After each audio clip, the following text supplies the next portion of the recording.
Welcome to Retro Review, where we take a brief look into gaming's past to see how these older titles stand up to today's standards. Today we are going to be looking at Lost Odyssey, a JRPG that came out for the Xbox 360 in 2007. This game was created by Mistwalker Studios and headed by Hironobu Sakaguchi, the creator of Final Fantasy. Take note, as this game is a bit older, there will be spoilers in this video. You have been warned. At its heart, Lost Odyssey feels like a long-lost brethren of the Final Fantasy series, which makes perfect sense, as it was conceptualized by Final Fantasy's original creator. In the game, you play as Kaim, a young man who has lost his memory. Well, that's not entirely accurate. We should say that he is a young-looking man, for we don't really know how old he actually is. We do know two things about Kaim, though. One is that he never ages, and two is that he cannot be killed. Kaim's immortality is a big part of the plot, and a good part of the first quarter of the game is focused on him trying to figure out why he is unable to die. As the game progresses, you find that Kaim suffers from amnesia, and though he knows that he has lived for a very long time, he cannot remember much about the life he has lived. Eventually, you meet Seth, another immortal who has also lost her memory. And while both agree that this is more than coincidental, she seems to take it more in stride than Kaim. Nothing to worry about if you can't remember. Neither can I. You too, huh? I can't recall a thing. All I know is that my name seems to be Seth Balmore.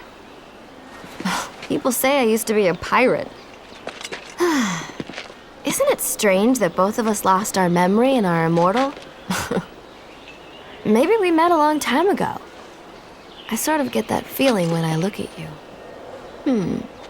When we met before, were we enemies? Or allies? Or maybe even lovers? Each additional party member you come across in the game adds something to the story, whether it be the immortal queen of a neighboring kingdom, Ming, or Cook and Mac, both of whom are Kaim's grandchildren. As the story progresses and you begin to piece the plot together, you begin to uncover why the immortals have lost their memories, as well as the sinister deeds that their memory loss is covering up. The world is a beautiful combination of fantasy and steampunk, with grand cities that sparkle with the effervescent flow of magic. Graphically, the game looks good, really good. Perhaps too good considering the platform it came out on. Obviously, a lot of effort and money went into making the characters and the world look amazing, as the game's visuals still hold up to titles coming out today. The problem with this is that the 360 was not powerful enough to handle a game of this size and graphical quality. The game suffers from long loading times and frequent frame rate drops, particularly when you have a lot of characters on screen at the same time. That being said, if you can look beyond these factors, there is very little in terms of graphical integrity to complain about.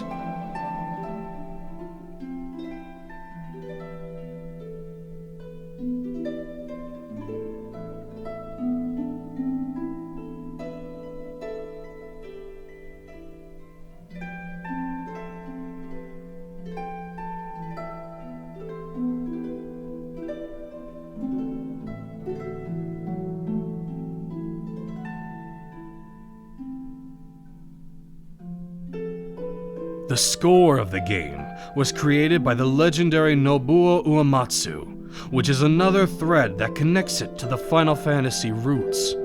The music is arguably some of the best that Uematsu has ever put together, from the thunderous orchestral sounds of battle to the docile tones for more emotional scenes. Each song does its job wonderfully and shows emotion it is trying to convey.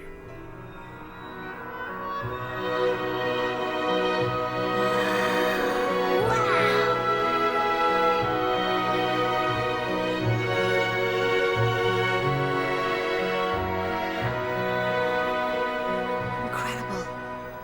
It's a miracle. This is a miracle. The gameplay, at its core, is a turn-based RPG. The game has two types of teammates that you acquire as you progress through the story: mortal and immortal. Mortal characters are generally statistically weaker, but learn different abilities naturally as the character levels up. Immortal characters cannot die in battle, and will eventually resurrect themselves if they fall in battle, but do not learn any unique special abilities on their own. One of the more unique aspects of the game allows you to have one of your immortal teammates train under your mortal ones. This will allow them to learn abilities that are unique to that mortal unit. This will allow you to customize and grow each of the immortal characters in a way that you see fit. One thing that Lost Odyssey has hidden in various places around the game world are a series of short stories, collectively referred to as 1,000 Years of Dreams.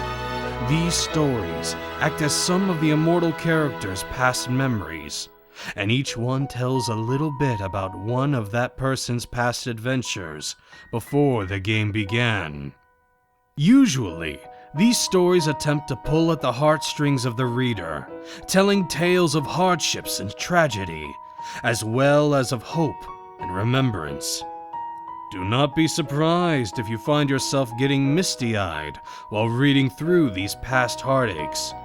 You won't have been the first to find yourself crying to these heavy fables. Sid!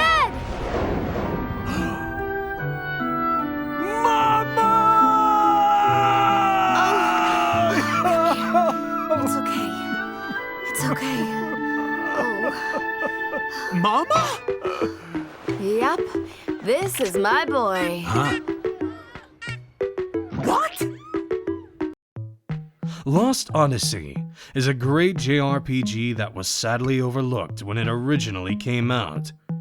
Now that a fair amount of time has passed, it would probably do well if it were released for the PC or this generation of home consoles.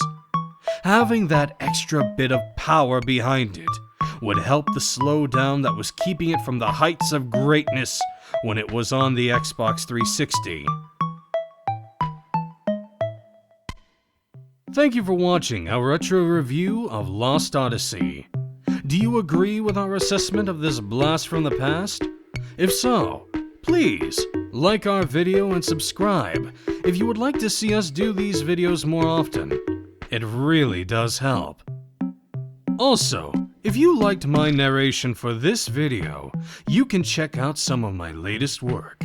The first in C.N. Faust's dark fantasy epic, a story of political upheaval, romance, and the destiny of a vampiric royal family scattered by the whims of fate.